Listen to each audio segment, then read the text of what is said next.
Hello everybody, my name is Demet Tunc. I'm leading the Customer Experience Council at the Conference Board.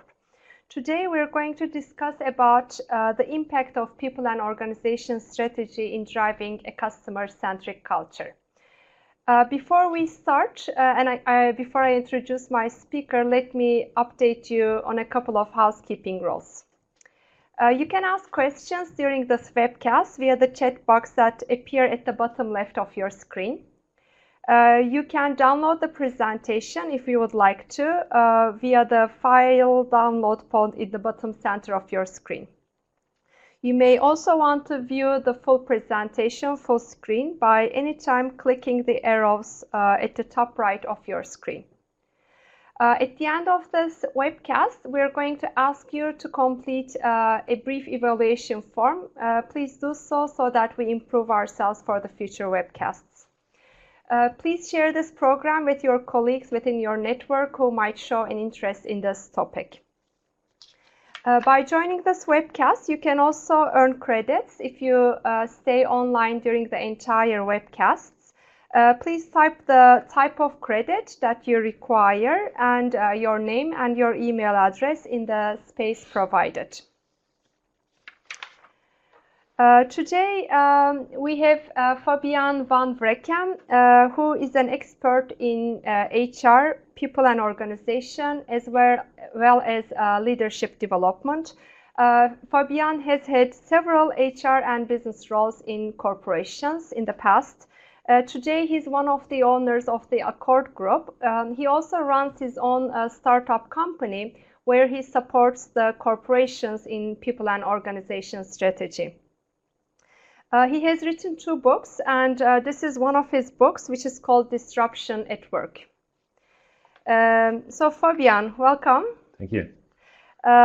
You are talking about disruption at work, you're talking about people and organization, and you're also talking about customer experience. What's the link between all these different topics? How are they correlated to each other? Okay. Demet, let me first thank you to giving me the opportunity to be here and share my views with the audience on this subject. But let me start by asking everybody to reflect on one question. And that is, we probably all know what our responsibilities are. When we're working within an organization, they've given us at the start a job description normally, containing a role and different responsibilities. But what I would like you to reflect on is, how do you think you add value within that organization? And how does that added value you bring relates to the customer experience? I see. So it's not the jobs description that's given to you, it's not the tasks that you need to complete, but what people need to reflect a bit during this webcast is what's my value add to the company during I do perform my job. Yeah, it's all about the purpose of your job description. Why were you there? What value do you think you bring that is not brought by those who are on a lower pay rate, and which is not brought by those who are on a higher pay rate? Okay. So where are you in the customer experience ambition project? So actually, if as an employee, if you add value to the companies would be adding value for their customers. Yeah, unless some of your colleagues is distributing or having an issue with not bringing value but destroying value. Okay. All right. Okay, it's an interesting topic. I look forward to listening to you. But let me first go back to how an organization looks like today. This is a structure of a typical big corporate, normally with several layers. Some organizations only will have 3 layers or 4, other will have 7. It starts with people who simply execute tasks, and it ends somewhere with the president who manages the corporation. If you would have more layers in your organization, you're probably already in trouble now, but let's not go into that. Let's stick with the customer experience exercise we're going to do today. So the leaner the organization, the better the performance of the company? The better performance, but the size of the customer experience they will bring will probably be different also, because each of these layers is there for a reason normally and should add something into that customer experience. And that's what we're going to have a look at. how does your customer experience you bring relates to those roles and responsibilities and the added value at each of these levels within the organization. Yeah? So, but to go from there, it's good to understand what customer experience is all about, and the best way to look at it is to go back in time, more than 100 years ago, where a customer experience was quite easy. It was all about delivering output, delivering quality, no more, no less. We deliver what we are able to produce, and there are two roles. There are executors who deliver that quality, and there are a boss who keeps control. That's why span of control has been defined, because somebody wanted to be in control of all those who execute. Yeah? Today there are still, I believe, several corporations who focus on the product quality and the product service, and but not looking at the full customer journey, looking at the full customer experience and how they impact the experience in different touch points. Yeah, it's good. It's good that they still focus on quality. It's must have. Selling a lifestyle but delivering very limited output would be an issue also. But only focusing on output and forgetting all the rest won't get you very far anymore. Because we live in an economical setting where a consumer has access to worldwide resources of producers and suppliers, so he can choose. Yeah. It's not only the product and the service, it's how you give that experience, how you deliver that product and the service. Yeah. And what you will see later on is that at what moment in time did the product became an experience? Because here, when we will go back around 1890, they were not asking for an experience. They were looking simply for a product. But in the meanwhile, and the one who was in the control was the producer. It was not the consumer. Yeah? Today it's the consumer, the customer who impacts. Absolutely. And by consequence, we have now a huge number of roles within our organizations who didn't exist more than 100 years ago. Brand manager, product manager, marketing manager, customer delight manager, customer experience vice president, even artificial intelligence strategist, the data analyst who has to find out how those customers behave so we can serve them better. They're all somewhere in your org chart. And the executor is somewhere at the bottom. The one who, at the end of the day, has to deliver a qualitative product is at the bottom, and the others are dispersed within the organizational design, and that's the huge difference. So, and they are all there for a reason, and the reason is a simple one: good is not good enough anymore. Yeah? It's far more than that. It's about delivering products that gives you a feeling that you can fly. Yeah? It's about delivering products that bring back memories.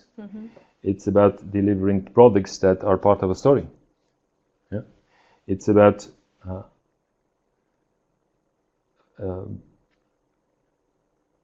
products that are bypassed by new technology.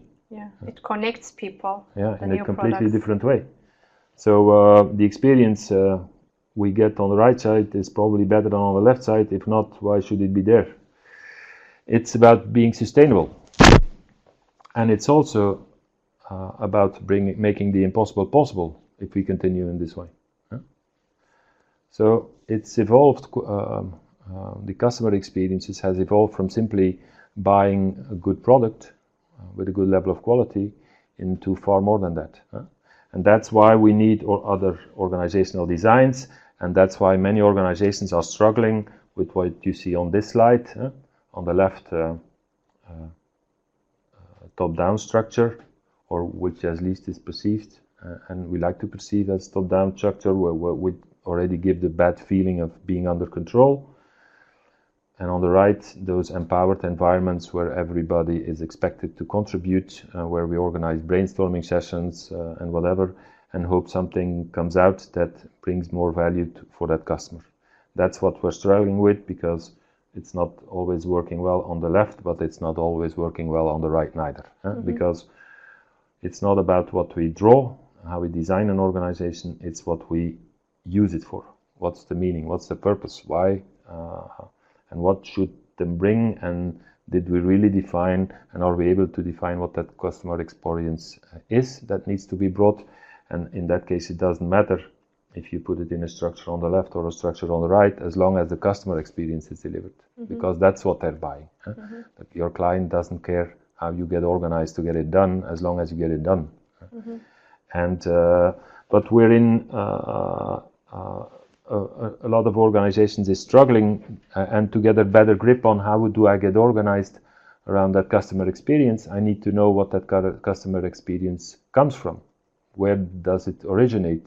And is it simply about bringing creativity in a room, seeking for people who are original? Is it art? Is it about being the first? What is it? And is there some science related? And we believe that there is a part of science. Is it? All those elements are important. Creativity is important. Being original is important, especially being the first. Tesla will always be the first electrical car, and that symbol has a value of being that first.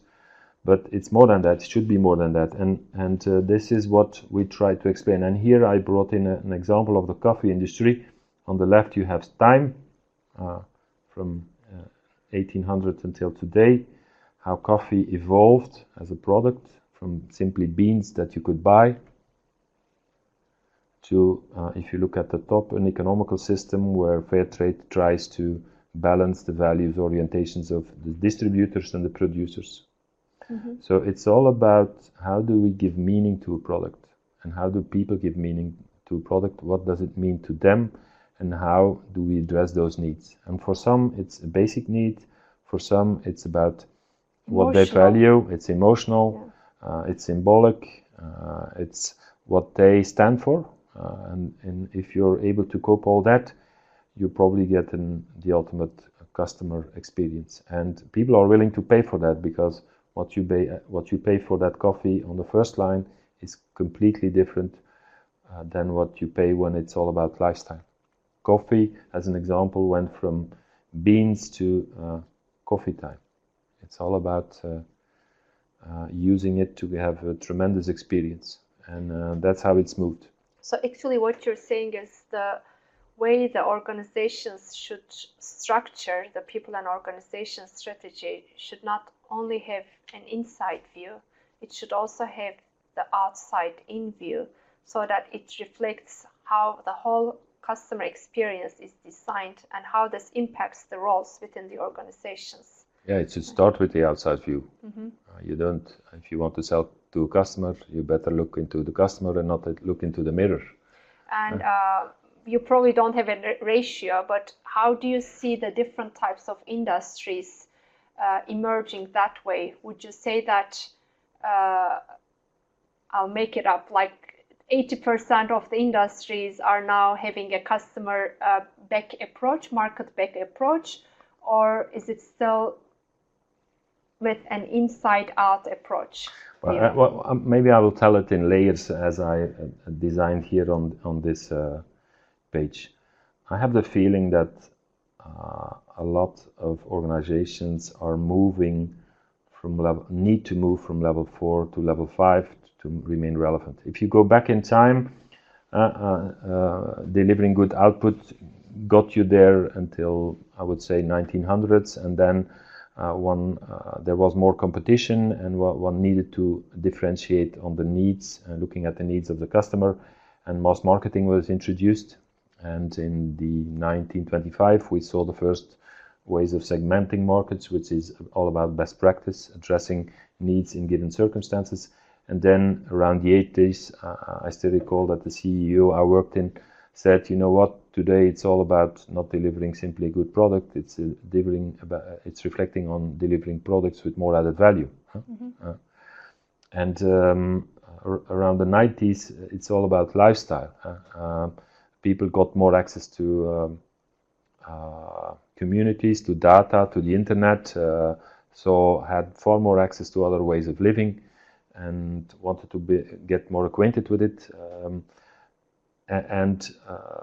Yeah, that's where many also are struggling. You don't often or you don't make a difference anymore only by looking at developing new products or services. And we will see that later on when we look at those levels and where some organizations got disrupted by others for that reason. It's not anymore about disrupting a product, it's about disrupting an industry today.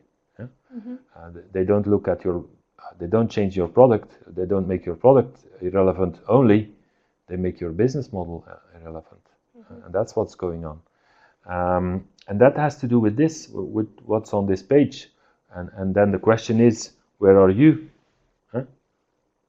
On what level will you be disrupted? As an individual, Sure. as an employee of the organization. Both. Yeah. As well the individual as the organization.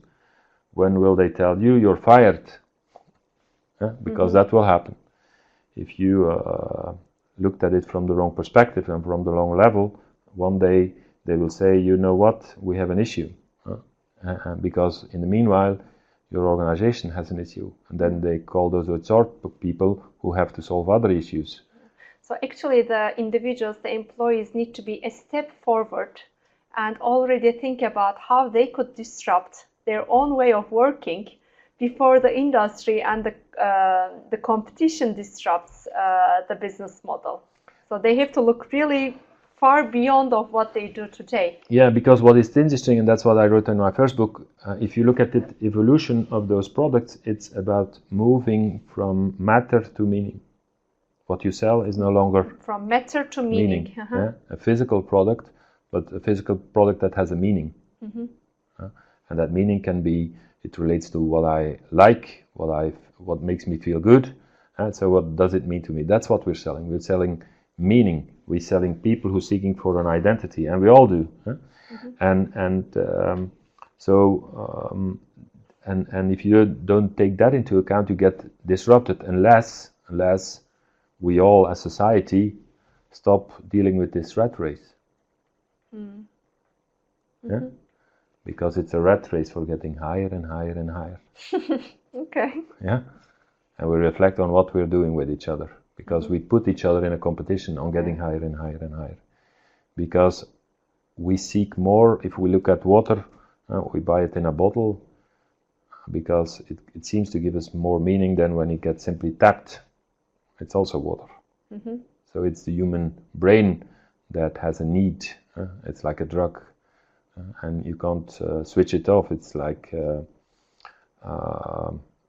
people who smoke. I smoked quite some time. It's difficult to stop. Yeah, go back to the essence of a product, and easy unless your producer messes up. You can buy a lifestyle car and then every week be in the garage because there's something flashing. Now it's your tires, and the next week it's your battery, and then you look for another lifestyle, a non-hassle car. No hassle issues. So the products, the services, the solutions provided by the companies need to be at top level already to start with, to start impacting a good experience for the customer. Yeah, or at least be one level above that of your competition. Yeah?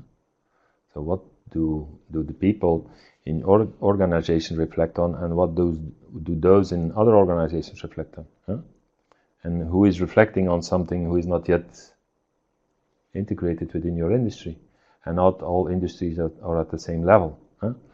And at the end, it's about this. It's about I would assume B2C is far ahead compared to B2B industries. Because in B2B they still don't seem to believe, or less, that marketing is there for a reason.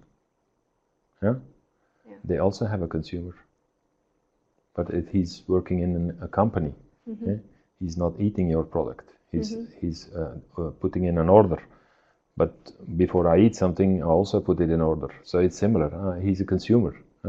In a B2B environment, you should also have a marketing department who reflects on the consumer experience, which is the buyer on the other side of the room often. And actually, all B2B companies are already B2C consumers themselves. Yeah, somebody is deciding to buy somebody. So you have a client, you have a consumer. He consumes your product. Why would that be different? Because it all has to do with motivation, psychology, and needs. That's what it's all about. And if you look at that psychology of those people, what you see is that people on those different levels, having their way of looking at the customer experience, apply a different level of conscious awareness about that, what the customer experience is. And that is how people get disrupted.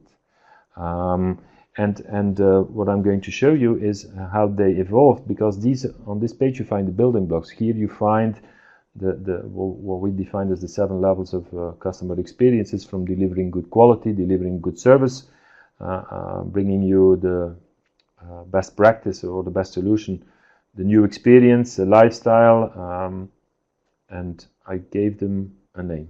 The persons who are able to bring you that, who can imagine it, write it down what it's all about before somebody did, goes from a professional to what I defined the captain of society. Good name to end, captain of society. And it starts with... So actually you could be the captain of society in any department, any role that you perform. The captain of society is not the CEO of the company. It has nothing to do with hierarchy. Yeah. It has to do with how do you look at what happens around you, what do you feel, what are you able to imagine and reflect upon, and how you can transform it in customer experience. Because based on that level of conscious awareness, based on that mental model, you have a way of looking at quality. You have a way of looking at a customer experience. So it starts with employee experience before it goes to customer experience. Then. Yeah, in a sense, what is he experiencing that we should, what he should address, or how we should address the client or the consumer. And by the way, when he looks at your organization and defines to come and work there, he also seeks his own experience.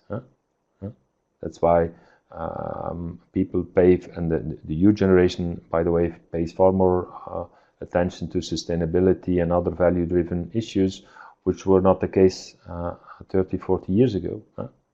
So the first one, which I defined as the professional, his added value is to deliver good quality. He comes in at 8 o'clock and starts doing a good job, and he wants to do it better day by day if he's motivated. And what he delivers is good output. That's what he is there for. It's your craftsman, it's the guy who does your garden, and when they come in, they good quality. The problem is often they don't come. Yeah, because their issue, they want to deal with quality. They're not willing to deal with planning and all that stuff, because they promise everybody good quality. They don't like to disappoint you. And then their planning got messed up because they are there to simply deliver good quality, and they are there not to fulfill your needs. They're not to provide you a service. Providing a service is starting to reflect what is important to you. And if coming on time is important to you, I will take that into account. That will be part of the product or service I'm going to offer you. Not only deliver him an output that is good, but deliver it in a way that it serves your needs. My criteria will be far more larger. The things I reflect on will be far more broader, and I will start competing with on those individual items with my competitors. This is where mass marketing comes in. How are we different? On what type of needs, criteria of my product or service? What features do we address that are not addressed by others, and that allows us to offer something different? That's how you get disrupted if you are a professional. Because there's a difference between me giving you good quality based on what I consider good quality, and delivering good quality based on what you consider and fits your needs. And that's where they make a difference. And by consequence, when those arrive within your industry, they simply integrate the previous one.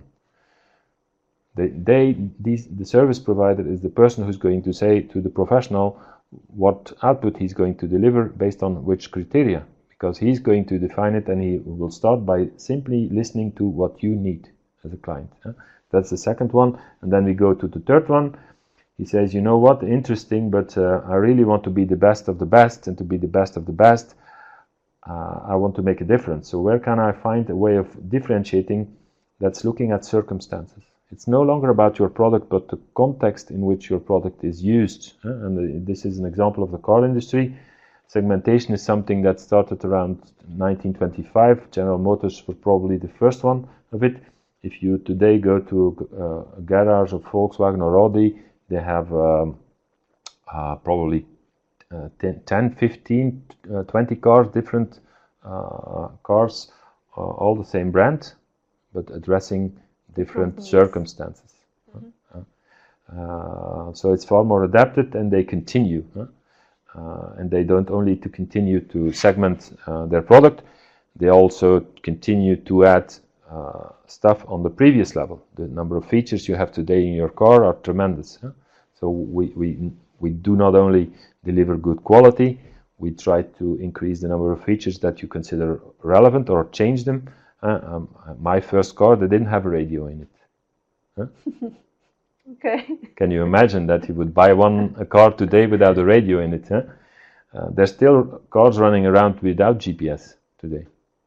One day that will be so obvious as an integrated feature, but it comes with a price, and some are not willing to pay for that. They prefer to buy a TomTom and put that in. It's a little bit cheaper probably. Anyway, we're here. This Actually, person. what you say is a good point. The price of a product, the price of a service is actually defined how the customer is served. Absolutely. Right? So you can continue adding special features. If it does not add any value in the eyes of the consumer, they would not be willing to pay premium for that. So it all starts with how they would like to experience your product, your service, and based on that, they would be willing to pay a premium. Yeah, and by the way, when you look at this from a practice leader, he will always say, you know what, there are clients, if I need some tools to work at home, the quality of that tools will be different if for those who are big users or those who are small users. And by consequence, the material I put in that machine is plastic or metal. Okay. Yeah. All right. And then you were expecting to buy a professional product, and you got a plastic one, and it got screwed after two times using it. Now, and now best practice stops when all places are taken, and some are good at taking all places, like this one. And then, how do you disrupt, and how do you bring in experience when the market is completely segmented? When you have good quality, when we have integrated all required features, and when we have developed segments that allow to use your product at different occasions. Now, this is what happens at level 4. They simply redefine what needs is all about. They say, what type of needs are we looking at? What type of product criteria are we looking at? Are we looking at the physical product? Are we looking at the product as something emotional?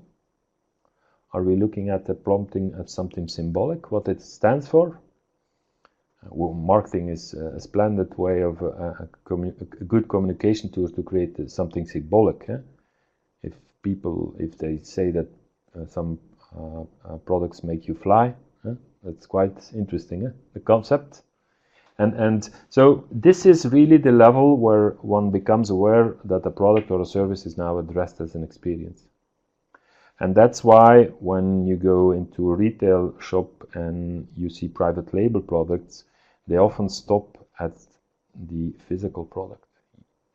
If you get the product in front of you and you have to choose between this one and a private label, there's only in one case that you bring Santa Claus home. Yes. That's with this one. That's the feeling it brings. That's what it does. They already were aware of that in 1920. It's more than 100 years ago. That's why they are a huge corporation today. It's about the smart guy who saw something, who was aware of something that others were not aware about. It's all about awareness. What we also often do forget is the relational context. There's somebody who wants to buy a product, but there's another guy who needs to pay for it. If you're in the car industry, you have the CEO who pays the bill, the car policy manager who writes the policy, and all the people who need the car to drive in. Yeah? So have 3 clients to serve. So call it B2C, call it B2B, it doesn't matter. They order or they do not order. That's the only reason to look at them. And if they order, you should reflect, or they have the potential to order, you should reflect on the customer experience you bring to them. And in this case, more than one, I presume. If not, you will have an issue. Culture. Looking at your product and modeling it and adjusting it to the environment in which you bring it and what the cultural habits in this context is quite important, and a long way to go, I believe. You see in our country here, you see that in some products they now integrate components that come from different cultures, which are quite interesting. But I think there's a huge opportunity to really reflect on how can we more diversify, taking into account habits and uses and customs within other cultures. And then, of course, there's this one. It starts again with the company culture then, right? If the company culture reflects a diversified vision of cultures, of people cultures, then it would be successful. Or if it's local, then it should be focusing on the cultural impact of that community. If you're not interested in, if you are intolerant and not interested in diversity, and you're not interested in tradition and customs, neither, and you're in marketing, I won't expect you to look at the needs and you the won't have a good career path to start you with. probably have, but you depends where you go then, but you probably miss out a lot of opportunities because you forgot to look at the importance of those values. And in terms of customs or in terms of opportunities that comes from people who are different from you. They don't need to scare you. Learn from it and use it in your advantage. Another one is this time. Use time as an essential way to rethink. If all places are taken, the best place to take is the one that will come. And for that, how do you define the place to come? By reflecting and trying to get a grip on where your client is heading. What is going to change in his living environment based on technology, demography, needs, value systems, paradigm shifts, and whatever, that will bring new needs. And that allows me to make a difference. And by the way, this is a level where co-creation is introduced. These are the people who introduce co-creation because they want to be in the living system of that customer before all the others. So let him help us develop the problem he needs today and tomorrow. That's what Lehu has done and have been quite successful in it.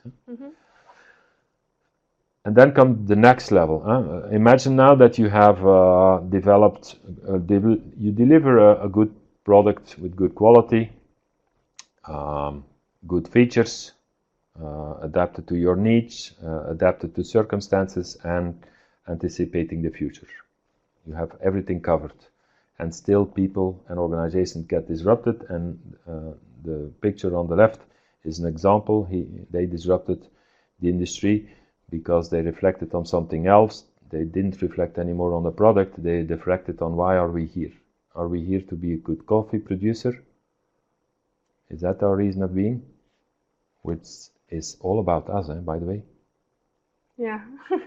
It's not about the customer. Who cares that you are producing? I want to drink it, not to produce it.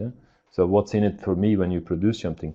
And what they said is that, and those people did the same, but at Nespresso, it's all about redefining what coffee is all about, as Uber did. Uber is about bringing together, at least at the beginning, bringing together those who need to earn money, who like to earn money, with those who want to have a ride. So it's something different than saying, you know what, we are going to invest in cabs and give our clients the best experience today and tomorrow. No, this is about what is our purpose? What is our ambition? Why are we here? And what can we do that others are not doing? Well, we're going to bring together two people. Somebody who's willing to drive and earn a living, and somebody who needs to go from A to B. And to bring them together, our role is very simple. We make an app. That's what they do. And these ideas come from the people that work in the companies. Yeah, absolutely. So purpose-driven companies work with purpose-driven employees, people. Yeah, exactly. Absolutely. That's what they make the difference. This is for me one of the most beautiful examples. Is their purpose was not about being the biggest coffee producer. It's about everybody, you and me, enabling us to make a cup of coffee like a barista does. And for that they created the machine, a tremendous shop that fits that same lifestyle. And George Clooney. To comes in the package. Come in the package, yeah. So they're selling you a way of being. That's how we now live. That's how we make coffee. That's what the way of being, what a lifestyle is all about. And this is a way of making animation movies. They have stories behind it. This is what it's about. An organization becomes a storyteller, makes a difference by redefining the purpose first, and then redesigning concepts, products, services, ways of working that relate to that purpose, and that gives you a completely different approach of that same market, where at the end of the day quality needs still to be relevant, because as I said, if you buy a lifestyle but after 2 weeks you can throw away the product in which you just invested, lifestyle bye-bye. You would probably pick another one. But what they tend to do is they create a new context where people want to be part of. And then come these people in. They say, you know what? It's interesting to have a purpose. But let's look at what gives meaning to society. What's their purpose? And then they start looking at their value system. What drives them? And for some it's about being autonomous. For others, it's about being embedded in a group, being successful.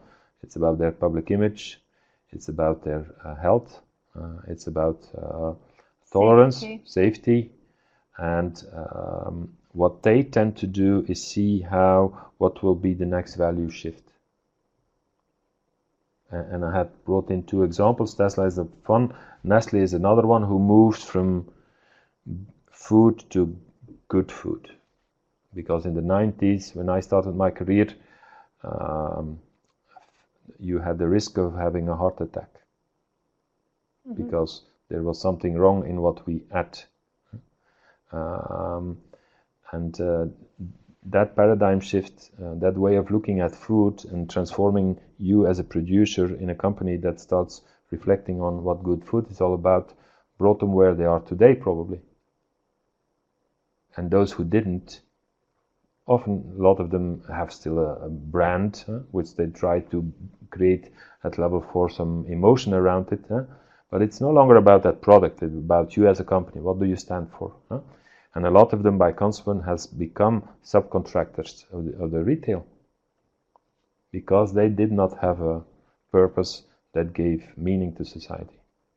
That's what about. Now we are at the captains of the industry. So captains of the industry, what they try to do, if I can just go back, their purpose, if you speak to those people, their purpose is to set new standards within an industry. Starting with the society in mind.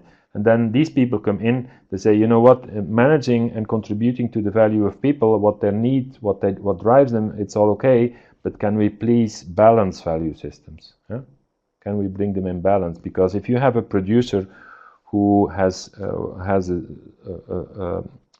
or if you have a distributor who has a strong need to develop himself, have more power, have more impact, and he does that, but he doesn't care for the producer who is in need, we should balance caring with power. They started in the 1940s, and we're 2018 in the meanwhile. They come a long way. They do not only apply it for a series of products. They use it in a different set of context in the meanwhile, and they are becoming an inspiration for a lot of us. Huh? They change your way of thinking. They change your value system. They help you change your mindset about how we interact with each other. So it's no longer simply about, well, I said selling coffee. It's selling something that has an impact on who you are as a person and how you reflect on being here and being part of the rest. That's what those people bring. And so we struggle. I see when I deal with clients that they always look for past experience. But it brought you here.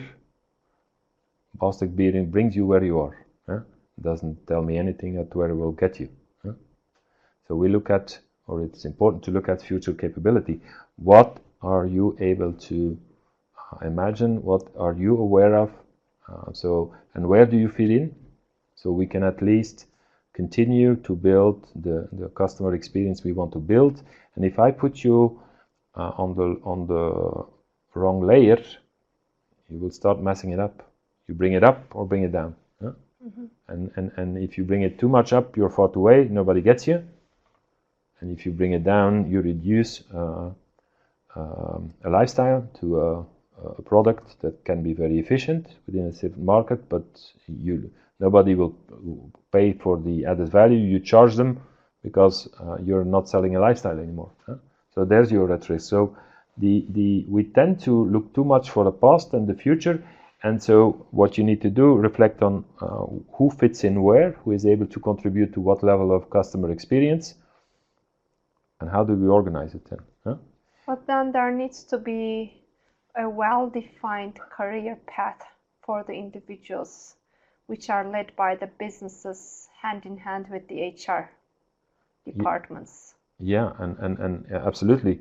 And that career path starts with understanding where somebody is here, or where is he approximately. What's the potential for that person in the future? And how good is he already functioning at that level, and what would be the next context we put him in? Can he help us in reflecting on the lifestyle we need to bring? Can he help us on reflecting to make the service better? Can he help us on making a better quality? It has nothing to do with hierarchy. It has to do with contribution, adding value to customer. And you need to get people aligned around that. What you often see is that if we speak to different people at different levels of an organization, there is no alignment. They have their meaning. The one wants to optimize the system, not reflecting that it will hurt the customer experience. They put in order entry system, or if you customer after sales service, now call 1 and then call 2, and they keep you on the line for half an hour, and you're promoting a lifestyle. Because from his experience, he wanted to bring as much value to a client at the lowest price. He wanted to be the cheapest in his industry. He wanted to be a good practice leader. But the company was not selling a best practice. The company was selling a lifestyle.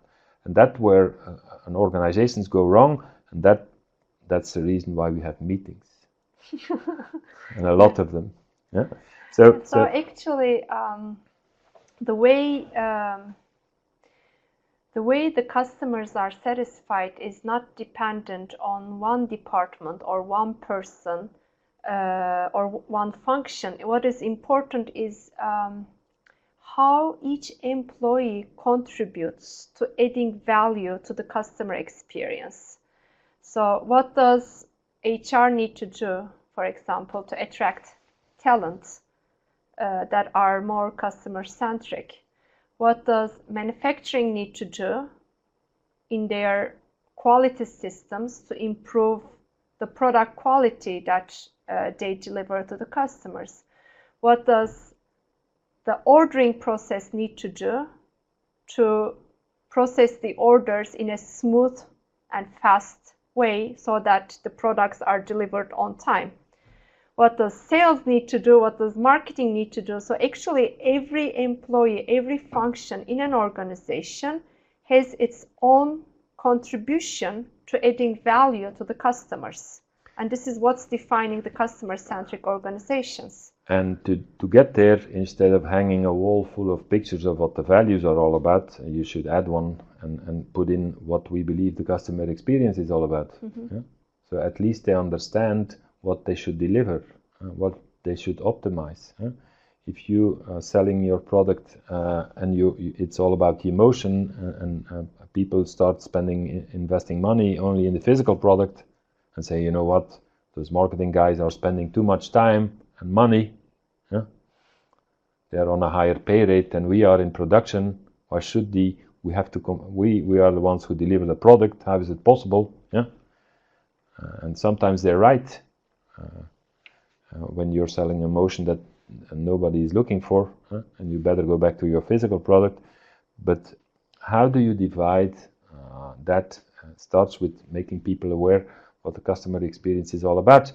And where it goes wrong starts here. It has to do with a certain paradigm shift we need to make probably, and I will show you. It's our perception of time. Time is something linear that goes from past, present to future. If you're pessimistic, you could say that when you're born, your days are counted, at least. You still don't know when it will end, and during that period, you try to make the best of it. That's the time from a linear perspective. But time is also something psychological. It's about what memories you have collected.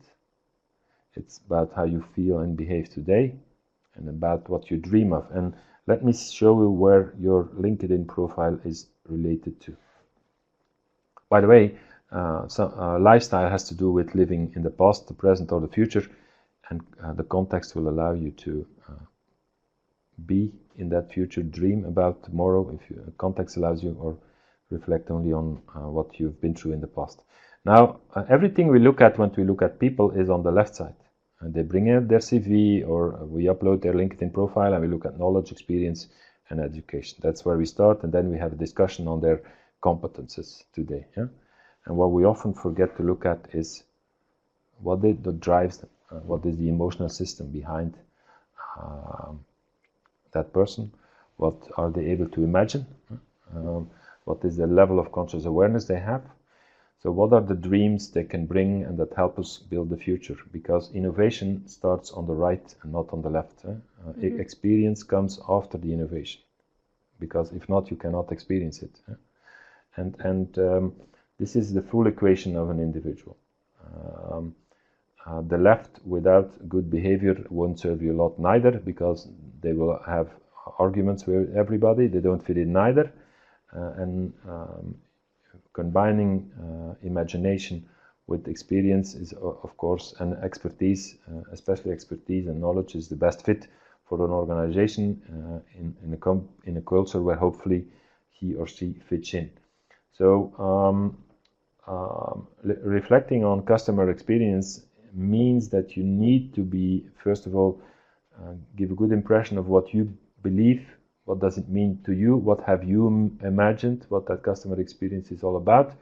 And then share that with others, so hopefully they can also imagine it, what it's all about. If not, you will be in trouble. Maybe a little bit too much of text on one slide, but to end, on the left you have the profile, on the right what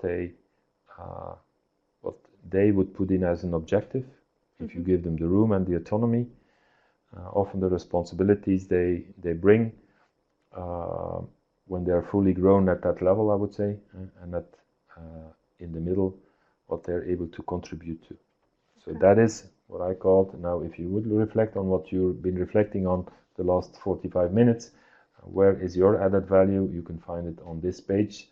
And so now you know how you look at the customer experience and what's in it for you. I would like to remind people that they can ask questions. There's a box that you can type in your question. And for the ones, don't forget to click for earning credits that you need. Okay, well, thank you, Fabiaan. It was very interesting how you link people and organization to the customer experience strategy, and how you talk about disruption at work and the impacts of it in a competitive environment in any industry. So it's very interesting, and it really opens our minds. So I'll still leave the stage for people to ask a few questions if they are willing to do so. In the meantime, I also want to say that if you're interested in this topic, please log into the the conference board website, where we have lots of content on marketing, communications, customer experience. As I've said, I'm leading the Customer Experience Council, and if you would like to get more information, please feel free to send an email to my colleagues, and their contact details appear on the screen, or you can simply find the information on the conference board website. All right. Well, thank you. I think we're okay for today, and I hope that we continue the talk, and I look forward to your third book. I don't know if that's already in the... It's in my mind somewhere, probably for next year or the year after. Okay, I'll look forward to reading that one as well. Thanks a lot, Fabiaan. Thank you, Demet. Thank you.